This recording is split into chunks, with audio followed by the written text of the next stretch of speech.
রাঈসুল মুফাসসিরিন হযরত আব্দুল্লাহ ইবনে আব্বাস রাদিয়াল্লাহু তাআলা আনহু থেকে বর্ণিত। তাফসীরে কুরতুবীতে ইমাম কুরতুবী রাহমাতুল্লাহ আলাইহি তিনি রওয়ায়াত এনেছেন যে আব্দুল্লাহ ইবনে আব্বাস রাদিয়াল্লাহু তাআলা আনহুমা সহ মুফাসসিরিনের এক জামাত তারা বলেন এই সূরাটা মাদানী। তো আব্দুল্লাহ ইবনে আব্বাস রাদিয়াল্লাহু তাআলা আনহু বলেন যে এই সূরার অর্ধেক অংশ মাদানী আর অর্ধেক অংশ হচ্ছে মাক্কি। মাউন শব্দের অর্থ হলো গৃহ সামগ্রী। বলেন তো মাউন শব্দের অর্থ কি? গৃহ সামগ্রী। এই সূরাটার একটা শানে নুজুল আছে, একজন এক এক ধরনের বর্ণনা করেছেন। প্রসিদ্ধ শানে নুজুল যেটা, এই সূরাটা কেন অবতীর্ণ করা হলো? আবু জাহেল মক্কার লিডার ছিলেন। কোন ইমানদার আবু জাহেলের নাম শুনে নাই মনে হয় খুঁজে পাওয়া যাবে না। এই আবু জাহেল এর একটা বদ অভ্যাস ছিল। সে অভ্যাসটা কি? যে যদি কোনো ব্যক্তি বৃদ্ধ বয়সে উপনীত হতো, সে যদি মৃত্যুবরণ করার একদম শেষ সীমানায় পৌঁছে যেত এবং তার অভিভাবক বলতে যদি কেউ না থাকতো, তাহলে এই মৃত্যুশয্যায় শায়িত ব্যক্তির কাছে আবু জাহেল কানে কানে গিয়ে বলতো যে তোমার তো এখন হায়াতের জীবন শেষ হয়ে আসছে, তোমার এই সম্পদ আর ছেলে সন্তান এগুলা দেখার মতো কেউ নেই, তাহলে কি করা? এগুলো যদি দেখার কেউ থাকতো তাহলে সে দেখত। এগুলা দায়িত্বভার আমি নিয়ে নিব।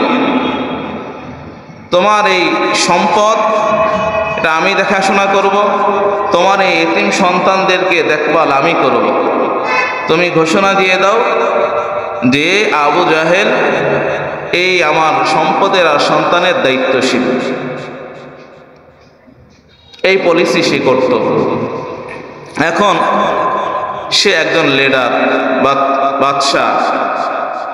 এখন সে যদি এই ধরনের কথা বলে তাহলে যে কেউ এটা মানতে রাজি হবে যে তার থেকে হয়তো খেয়ানত হবে না।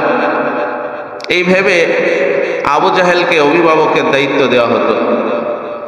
আবু জাহেল কি করতো? এই সম্পদগুলো আত্মসাৎ করত আর এই এতিমের দেখভাল সে করতো না, তাকে দূর দূর করে তাড়িয়ে দিত।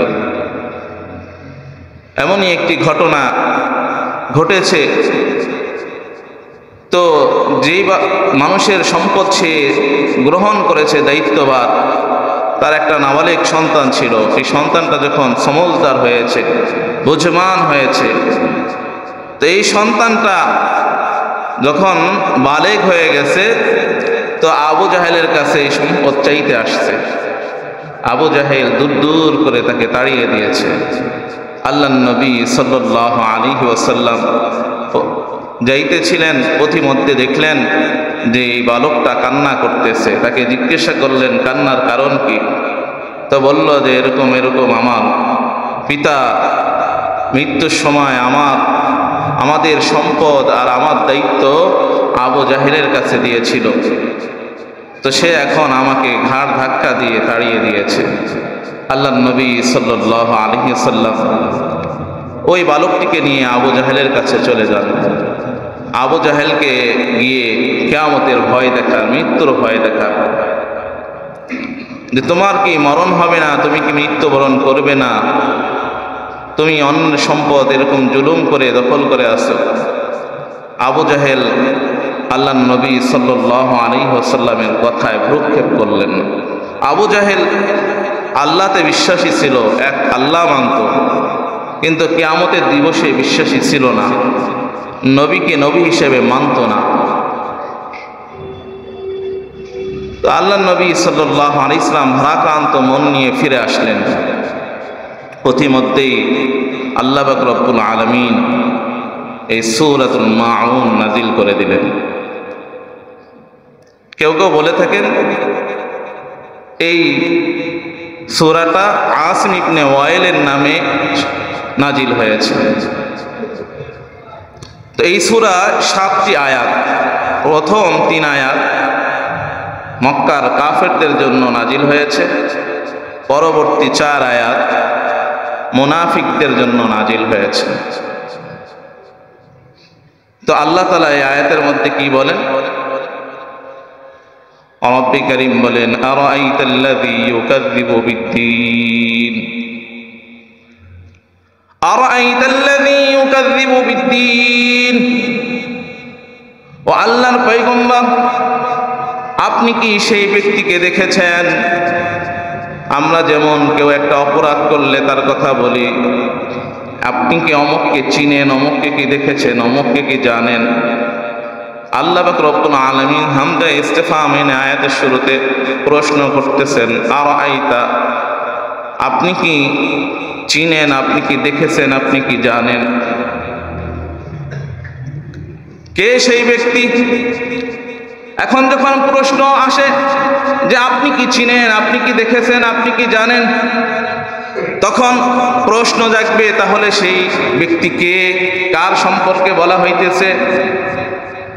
আল্লাযী ইউকাযযিবু বিদ্দীন, যে ব্যক্তি কিয়ামতের দিবসকে অস্বীকার করে। আল্লাযী ইউকাযযিবু বিদ্দীন, যে ব্যক্তি কর্মদিবসকে অস্বীকার করে। এখন যদি প্রশ্ন করেন তাহলে কর্মদিবসকে অস্বীকার করে কারা? সেই সমস্ত লোক কারা? সেই সমস্ত ব্যক্তি কারা? যারা কিয়ামত আছে বিশ্বাস করে না, মানে না, কিয়ামতকে অস্বীকার করে। আল্লাহকে যদি প্রশ্ন করেন, আল্লাহ এই ক্যাটাগরির লোক আমাদেরকে দেখায় দেন, চিহ্নিত করে দেন, তার সিমটম কি, তার আলামত কি, তার নিদর্শন কি বলে দেন। তো আল্লাহ পাক রব্বুল আলামিন বলে দেন, ফাযালিকাল্লাযী ইয়াদউল ইয়াতীম, যে ব্যক্তি কিয়ামতের দিবসকে অস্বীকার করে তার 1 নম্বর আলামত হলো সে এতিমকে ঘাড় ধাক্কা দেয়। ফাযালিকাল্লাযী ইয়াদউল ইয়াতীম, এতিমকে ধমক দেয়, এতিমকে ঘাড় ধাক্কা দেয়। তাহলে যারা এতিমকে ঘাড় ধাক্কা দেয়, এতিমের সঙ্গে ভালো ব্যবহার করে না, ওরা কিয়ামতে বিশ্বাসী নয়। কে বলেন কথাটা কার? জোরে আওয়াজ দিয়ে বলেন, আরো আওয়াজ দিয়ে বলেন এই কথাটা কার? যারা এতিমকে ভালোবাসে না, মহব্বত করে না, এতিমকে ধমক দেয়, এতিমকে ঘাড় ধাক্কা দেয়, ওরা কিয়ামতে বিশ্বাসী নয়। এই কথাটা কে বলেছেন? আল্লাহ বলেছেন। ফাযালিকাল্লাযী ইয়াদউল ইয়াতীম, এতিমকে ঘাড় ধাক্কা দেওয়ার 3টা অর্থ। নাম্বার 1 অর্থ হলো এতিমের সম্পদ সে আত্মসাৎ করে, জুলুম করে। নাম্বার 2 অর্থ হলো সে এতিমের সঙ্গে ভালো সে এতিমকে অন্ন দেয় না, তাকে আহার দেয় না, তাকে খাবারের ব্যবস্থা করে না। নাম্বার 3 হলো যে সে এতিমের প্রতি ইহসান করে না, দয়া দেখায় না।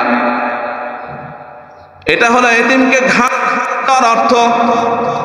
এতিমকে একটা হলো হাকিকি অর্থ ঘাড় ধাক্কা দিয়ে দূর দূর করে তাড়িয়ে দেওয়া, গালিগালাজ করা। আর একটা অর্থ হলো সে এতিমের সম্পদ আত্মসাৎ করে, এতিমকে খাবার দেয় না। তৃতীয় অর্থ হলো সে এতিমের প্রতি ইহসান করে না। হাবিবে কিবরিয়া নবী জনাবে মুহাম্মদুর রাসূলুল্লাহ সাল্লাল্লাহু আলাইহি ওয়াসাল্লাম বলেন, আল্লাহর পয়গম্বর রাসূলুল্লাহ সাল্লাল্লাহু আলাইহি সাল্লাম তার 2 আঙ্গুলকে এইভাবে একত্র করে দেখাইলেন, যেমনি ভাবে স্কুল কলেজের ছাত্রছাত্রীরা বা বিভিন্ন ধরনের মানুষ যখন সে বিজয় লাভ করে, এমনকি রাষ্ট্রের প্রধানমন্ত্রীও যদি বিজয় লাভ করে, তাহলে সে এই 2টা আঙ্গুল এইভাবে দেখায়, বিচিহ্ন করে, অর্থাৎ যে তার বিজয় নিশ্চিত হয়ে গেছে।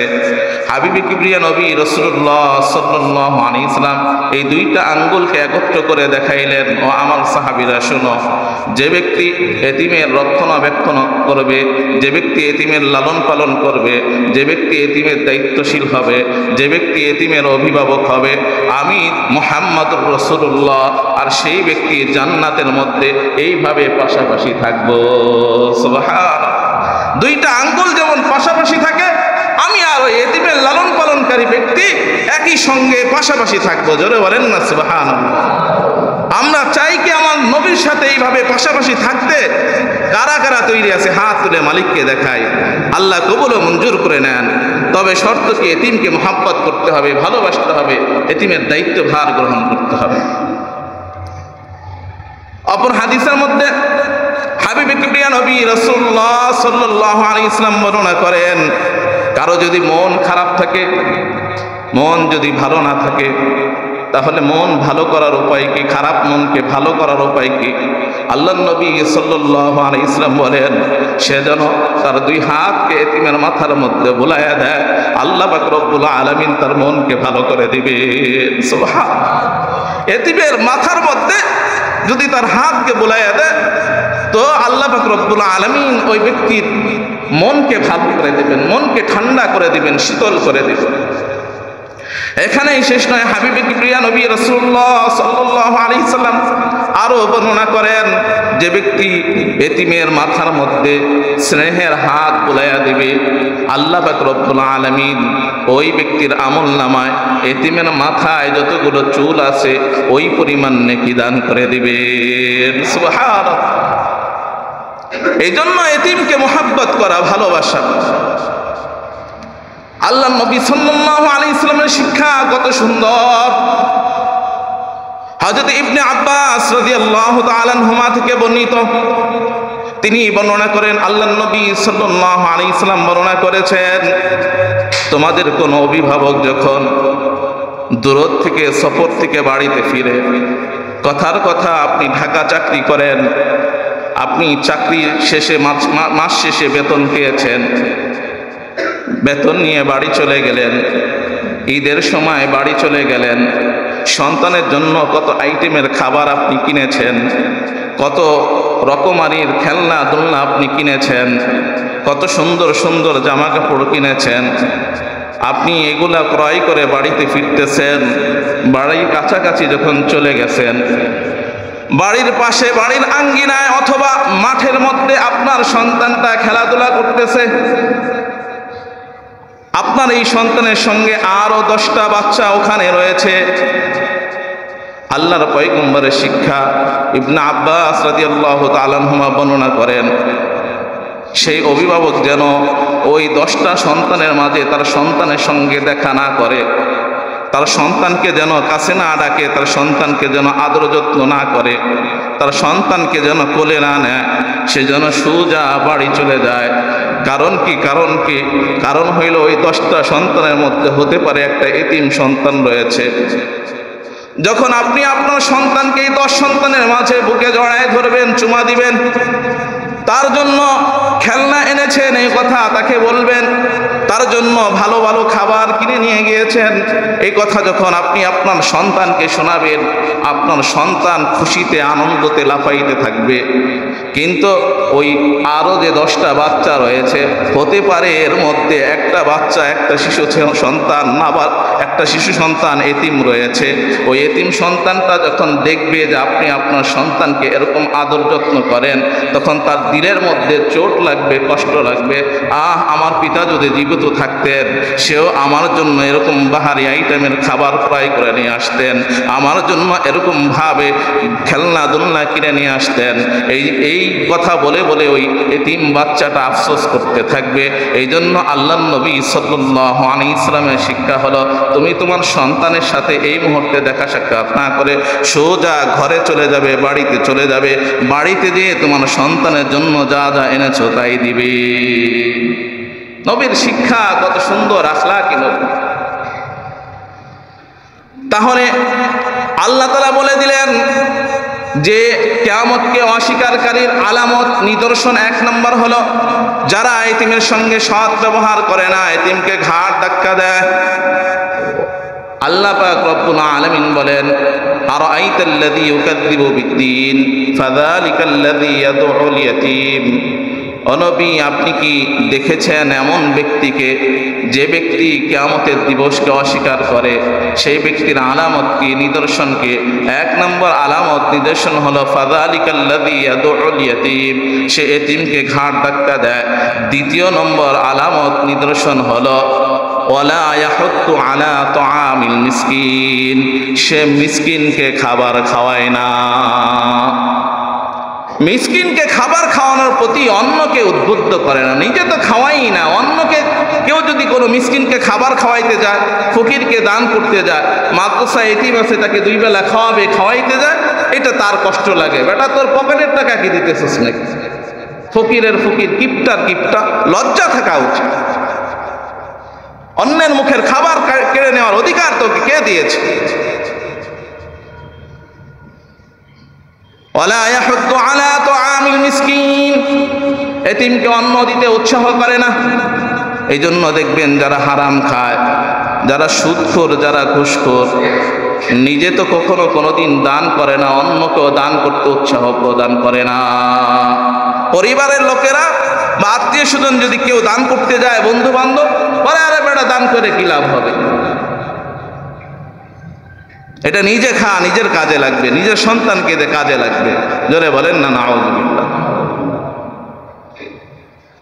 এটা ইসলামের শিক্ষা নয়। ইসলামের শিক্ষা হলো নিজে খাও, অন্যকে খাওয়াও, নিজে পড়ো, অন্যকে পড়াও, নিজে ভালো থাকো, অন্যকে ভালো রাখার চেষ্টা করো। তাহলে মিসকিন আর এতিম এই 2 ব্যক্তিকে যারা ভালোবাসে না, মহব্বত করে না, যারা খাবার খাওয়ায় না, তারা হচ্ছে আখিরাতকে অস্বীকার করে, কিয়ামতের দিবসকে অস্বীকার করে। এর থেকে বোঝা গেল যারা এতিমের সঙ্গে ভালো ব্যবহার করে না, সৎ ব্যবহার করে না, এতিমের সম্পদ আত্মসাৎ করে, এতিমের খাবার নিজের পেট পুরে খেয়ে ফেলে, মিসকিনের খাবার নিজের পেট পুরে খেয়ে ফেলে, এরা হচ্ছে আবু জাহেলের বংশধর। জোরে বলেন ঠিক কিনা? আপনি চাচা, আপনার ভাতিজা আছে, আপনার ভাই মারা গেছেন, আপনার এখন ক্ষমতা পাওয়া, আপনি কি করেন? আপনার এই ভাইয়ের সম্পদ নিজের দখলে নিয়ে নেন। ভাতিজা তুই যদি এই সীমানার কাছে আসস তো তোর ঠ্যাং ভেঙে ফেলাবো। জোরে বলেন ঠিক কিনা? আমাদের সমাজে এই ক্যাটাগরি লোক আছে কি নাই? জোরে আওয়াজ দিয়ে বলেন আছে কি নাই? সমাজটা এইভাবে নষ্ট হয়ে যাইতেছে। নবীর শিক্ষা আমাদের গ্রহণ করতে হবে। তাহলে এই 3 আয়াত আল্লাহ পাক রব্বুল আলামিন কাফেরদের শানে নাজিল করেছেন। আরাআইতাল্লাযী ইউকাযযিবু বিদ্দীন ফাযালিকাল্লাযী ইয়াদউল ইয়াতীম ওয়া লা ইয়াহুদ্দু আলা তুআমিল মিসকিন। এরপরে 4 আয়াত আল্লাহ পাক রব্বুল আলামিন কিছু মুনাফিক মার্কা মুসলমানের জন্য নাজিল করেছেন। আল্লাহ পাক রব্বুল আলামিন বলেন ফাওয়াইলুল লিল মুসাল্লিন, দুর্ভোগ ওই সমস্ত মুসল্লিদের জন্য, আফসোস ওই সমস্ত মুসল্লিদের জন্য। ওয়াইলুন শব্দটা হলো দুর্ভোগ, আফসোসের জন্য ব্যবহার হয়। আবার এটা একটা জাহান্নামের নামও হচ্ছে ওয়াইল। ওয়াইল নামক দোজখটা, জাহান্নামটা এত ভয়ঙ্কর জাহান্নাম, যার তলদেশ এত গভীর, ওই তলদেশে পৌঁছাইতে 40,000 বছর সময় লেগে যাবে। আল্লাহ পাক রব্বুল আলামিন আমাদেরকে ওয়াইল নামক জাহান্নাম থেকে হেফাজত করেন। সকলে বলেন আমিন। জাহান্নাম আমাদের পকেটে পকেটে। মোবাইল, এটা হচ্ছে মোবাইল, এটা একটা জাহান্নাম। এর মধ্যে এমন কোন ধরনের গুনাহ নাই যে মোবাইলের মধ্যে হয় না। আরে মুসলমানের সন্তান, তুমি কি করে ভারত বিজয়ের স্বপ্ন দেখো? তুমি তো রাতের আধারে কম্বলের নিচে তোমার গুনাহকে ছাড়তে পারো নাই। জোরে বলেন ঠিক কিনা? তুমি গুনাহ করবা, কবিরা গুনাহ, বড় বড় মারাত্মক গুনাহ গোপনে গোপনে করবা, আর তুমি কাফেরদের সঙ্গে বিজয়ের স্বপ্ন দেখো, এটা কখনোই পূর্ণ হবে না। গুনাহ ছাড়ো, তো আল্লাহ পাক রব্বুল আলামিন তোমাকে বিজয় দান করবেন। জোরে বলেন ঠিক কিনা? ফাওয়াইলুল লিল মুসাল্লিন, রব্বে কারীম বলেন ওই সমস্ত মুসল্লিদের জন্য আফসোস, দুর্ভোগ। সেই সমস্ত মুসল্লি কারা? আল্লাহ একটু পরিচয় বলে দেন। ফাওয়াইলুল লিল মুসাল্লিন, ওই সমস্ত মুসল্লিদের জন্য আফসোসের বিষয়, দুর্ভোগের বিষয়। আল্লাহকে যদি বলেন, আল্লাহ একটু বলে দেন না সেই সমস্ত মুসল্লি কারা? আল্লাযীনা হুম আন সালাতিহিম সাহুন, রব্বে কারীম বলেন সেই সমস্ত মুসল্লি হলো তারাই যারা নিজেদের নামাজের ব্যাপারে উদাসীন, নিজেদের নামাজের ব্যাপারে গাফেল। এই উদাসীন মুসল্লির কয়েকটা প্রকার রয়েছে। নাম্বার 1, যে সে সময় মতো নামাজ আদায় করে না, অমনোযোগী, এখন করতেছি তো একটু পরে করবে। সে সময় মতো নামাজ আদায় করে না যথা সময়ে, একদম শেষ অক্তে যাইয়া, মানে আর 2-4-5 মিনিট বাকি আছে, তখন নামাজে দাঁড়ায় খুব তাড়াতাড়ি ওযু করে রুকু সিজদা করে বাস শেষ। এই সমস্ত মুসল্লিদের জন্য দুর্ভোগ, আফসোসের বিষয়। কে বলতেছেন? জোরে বলেন। আল্লাহ তাআলা আফসোস করতেছেন। মিয়া তোমারও আফসোস কবে হবে? তোমার ভিতরে কি অনুভূতি নাই? তোমার ভিতরে কি আফসোস থাকে না যে তুমি জাহান্নামী হয়ে যাইতেছো? মিয়া এখনো পর্যন্ত কবরে যাওয়ার অবস্থা হয়ে গেছে, এখনো পর্যন্ত নামাজের খবর নেই তোমার। তাহলে নামাজের ব্যাপারে উদাসীন, একদম শেষ অক্তে যাইয়া নামাজ পড়ে রুকুর পর রুকু, সিজদার পর সিজদা। আর একটা হলো নামাজ পড়লে যে সওয়াব হবে সেই সওয়াবের সে আশা করে না। আরে নামাজ পড়লে কি হবে, নামাজে পড়লে যে সওয়াব হবে সেই আশা করে না। আর এক শ্রেণী হলো সে নামাজ পড়েই না। এই 3 শ্রেণীর মুসলমানের জন্য, মুসল্লির জন্য আল্লাহ পাক রব্বুল আলামিন আফসোস করতেছেন। ফাওয়াইলুল লিল মুসাল্লিন, দুর্ভোগ সেই সমস্ত মুসল্লিদের জন্য, আল্লাযীনা হুম আন সালাতিহিম সাহুন, যারা তাদের স্বীয় নামাজের ব্যাপারে অমনোযোগী, গাফেল। তাহলে এই যে কাফেরদের ব্যাপারে আর এই যে মুনাফিক মার্কা মুসলমানদের ব্যাপারে যে আলোচনা আল্লাহ তাআলা করতেছেন, এটা কি আল্লাহ তাআলার অবাধ্যতা কি না? জোরে বলেন। যে ব্যক্তি যার মধ্যে এই আলামতগুলো আছে সে আল্লাহ তাআলার বাধ্য গোলাম না অবাধ্য গোলাম? জোরে বলেন। আল্লাহ নবী সাল্লাল্লাহু আলাইহি ওয়াসাল্লাম বলেন, আল ফারকু বাইনাল মুমিনি ওয়াল কাফিরি আত-তারকুস সালাহ, অর্থাৎ কাফের আর মুমিনের মধ্যে, ঈমানদার আর কাফেরের মধ্যে পার্থক্য হলো নামাজ পরিত্যাগ করা, নামাজ ছেড়ে দেওয়া। এর থেকে আর জঘন্য অপরাধ কেউ কিছু হইতে পারে না। যে ব্যক্তি কালামুল্লাহ তেলাওয়াত করে, আল্লাহ তাআলার কোরআনে কারীম তেলাওয়াত করে, সে ব্যক্তি আল্লাহ তাআলার সাথে, আল্লাহ তাআলার সঙ্গে কথা বলে। আর যে ব্যক্তি নামাজ পড়ে তো সে ব্যক্তি আল্লাহ তাআলার নিকটে চলে যায়। জোরে বলেন না সুবহানাল্লাহ। ওয়াসজুদ ওয়াকতারিব, আল্লাহ তাআলা বলেন সিজদা কর বেটা, তুই আমার নিকটে চলে আসবে। জোরে বলেন না সুবহানাল্লাহ। সিজদা করো তো আমার নিকটবর্তী হয়ে যাবে। যারা আল্লাহ তাআলার অবাধ্য করে তাদের ব্যাপারে সূরাতুন নাসিয়াতে রব্বে কারীম বলেন, ফাআম্মা মান তাগা, যারা অবাধ্য হয়, অবাধ্যতা দেখায়, ওয়া আসারাল হায়াতাদ দুনিয়া, বা যারা দুনিয়ার জীবনকে আখিরাতের উপরে প্রাধান্য দেয়, ফাইন্নাল জাহিমা হিয়াল মাওয়া, তাদের ঠিকানা হলো জাহান্নাম। জোরে বলেন না নাউযুবিল্লাহ। এজন্য দুনিয়াকে কি প্রাধান্য দেওয়া যাবে আখিরাতের উপরে, নাকি আখিরাতকে দুনিয়ার উপরে প্রাধান্য দিতে হবে? জোরে বলেন না। আল্লাহ তাআলা বলেন, যে ব্যক্তি আখিরাতের ফসল চায় তো আমি তার ফসলকে বাড়িয়ে দিই, আর যে ব্যক্তি আসলে আখিরাতের ফসল চায় না তাকে আমি দুনিয়ার ফসলকে কমায় দিই। জোরে বলেন না নাউযুবিল্লাহ। তো ফাইনাল জাহিমা হিয়াল মাওয়া, তার ঠিকানা হলো জাহান্নাম। ওয়া আম্মা মান খাফা মাকামা রাব্বিহ, আর যে ব্যক্তি কিয়ামতের দিবসে তার প্রতিপালকের সামনে দাঁড়ানোকে ভয় করে, ওয়া নাহান নাফসা আনিল হাওয়া, আর নিজের মনকে অকর্ম থেকে ফিরিয়ে রাখে, গুনাহ থেকে বাঁচিয়ে রাখার চেষ্টা করে, গুনাহ থেকে বেঁচে থাকার চেষ্টা করে, নিজের মনকে বাঁচিয়ে রাখে, আল্লাহ পাক রব্বুল আলামিন বলেন, ফাইন্নাল জান্নাতা হিয়াল মাওয়া, তার ঠিকানা হলো জান্নাতুল মাওয়া। যারা বলেন না সুবহান। ফাইন্নাল জান্নাতা হিয়াল মাওয়া, তার ঠিকানা হলো জান্নাত।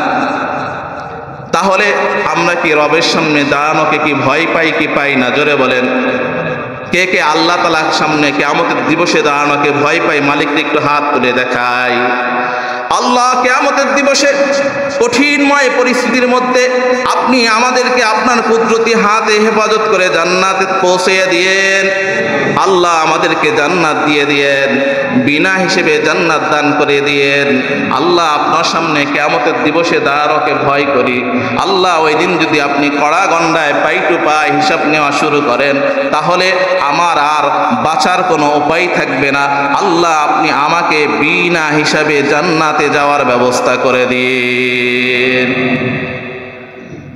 আল্লাযীনা হুম আন সালাতিহিম সাহুন আল্লাযীনা হুম ইউরাউন। আল্লাহ পাক রব্বুল আলামিন বলেন, মানুষে যে এই গাফেল মার্কা মুনাফিকদের, তারা যে নামাজ পড়ে এটা লোক দেখানোর জন্য পড়ে। নেতা হইছি, এখন যদি দুই ওয়াক্ত নামাজ না পড়ি, সামনে নির্বাচন আসছে, কেমন হবে? বিয়াই বাড়ি বেড়াইতে গেছে, জীবনে কোনোদিন পশ্চিম দিকে আছাড় খাইনি, এখন যদি নামাজ না পড়ি তাহলে কেমন হবে? আল্লাহ তাআলা বলেন যে তারা নামাজ পড়ে এটা হলো মানুষকে দেখানোর জন্য, লোক দেখানোর জন্য। আল্লাযীনা হুম ইউরাউন ওয়া ইয়ামনাউনাল মাউন। যারা অন্যকে সামান্য জিনিস দিতেও এরকম ভাবে অস্বীকৃতি জ্ঞাপন করে, এটা থেকে যারা ফিরে থাকতে চায়, নিষেধ করে, আল্লাহ পাক রব্বুল আলামিন বলেন তাদের জন্য দুর্ভোগ। মাউন এমন একটা তুচ্ছ বিষয়, দেখেন আল্লাহ তাআলা এটাও তুলে ধরেছেন যে আপনার ঘরে একটা সুই নাই, আপনি এই সুইটা আপনার প্রতিবেশীর কাছে আনতে গেছেন, সুইটা আছে, এটা আপনার বাজার থেকে আনতে অনেক সময়ের দরকার, কষ্টের দরকার, আছে তার কাছে, সে দিবে না, অস্বীকার করে। আল্লাহ তাআলা বলেন তার জন্য আফসোস, তার জন্য দুর্ভোগ। আপনার বাড়িতে মেহমান আসছে, 2টা প্লেটের প্রয়োজন, আপনি প্রতিবেশীর কাছে গেছেন, তো সে এটা দিতে অস্বীকৃতি জ্ঞাপন করেছে। আল্লাহ পাক রব্বুল আলামিন বলেন এই ব্যক্তির জন্য আফসোস। এটাই হচ্ছে মাউন, তুচ্ছ বিষয়, এটাও যদি মানুষ দিতে অস্বীকৃতি জ্ঞাপন করে, আল্লাহ তাআলা বলেন তাদের জন্য, তাদের ঠিকানাও জাহান্নাম। এই জন্য প্রতিবেশীর হক, আল্লাহর নবী সাল্লাল্লাহু আলাইহি ওয়াসাল্লাম ওয়াফাতের আগে, মৃত্যুর আগ পর্যন্ত সবসময় প্রতিবেশীর কথা বলতেন। মৃত্যুর আগ পর্যন্ত তিনি প্রতিবেশীর কথা বলতে বলতে ওয়াফাত বরণ করেছেন। এই জন্য হাবিবে কিবরিয়া নবী রাসূলুল্লাহ সাল্লাল্লাহু আলাইহি ওয়াসাল্লাম বলেন, সে ব্যক্তি মুমিন নয় যে পেট উদর করে খায়, পেট ভরে খায়, আর তার প্রতিবেশী অনাহারে থাকে, সে মুমিন নয়, প্রকৃত মুমিন না। আল্লাহ নবী সাল্লাল্লাহু আলাইহি ওয়াসাল্লাম বলেছেন। অপর হাদিসের মধ্যে হাবিবে কিবরিয়া নবী রাসূলুল্লাহ সাল্লাল্লাহু আলাইহি ওয়াসাল্লাম বলেন, যখন তুমি এরকম খাবার খাও, ভালো খাবার খাও, তো তোমার রান্না করা তরকারির মধ্যে, গোশতের মধ্যে ঝোলের পরিমাণটা একটু বাড়িয়ে দাও, যাতে তোমার প্রতিবেশীকে একটু ঝোল হলেও দিতে পারো। আল্লাহ পাক রব্বুল আলামিন আমাদেরকে প্রতিবেশীর হক আদায় করার তৌফিক দান করে দেন। আমরা যা আলোচনা করলাম, যা বললাম এবং শুনলাম, আমাকে এবং আমাদের সকলকে এর উপর আমল করার তৌফিক দান করে দেন।